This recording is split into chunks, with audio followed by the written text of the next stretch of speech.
Ang lumang bahay sa Negros. Ginawaan na nila ngayong isang morgue. May mga maririnig ka dito sa loob na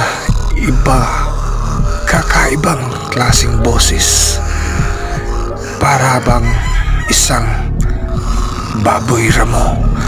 At may maririnig kang may kumakalabog sa ibabaw ng bubong. Narinig mo ba, Daniel, ang mga pagaspas na pakpak? Oo, narinig ko. Ang ingay. May kakaibang nilalang. Oo, may kakaiba nga. Tumayo na lahat na ang balahibo ko. Noel, hindi ka ba takot sa aswang? Ha? Noel? Hindi ako natakot, Daniel. May dala ako dito ng anting-anting. Oh, sure ka? Kanino ba yung anting-anting na yan? Sinong nagbigay?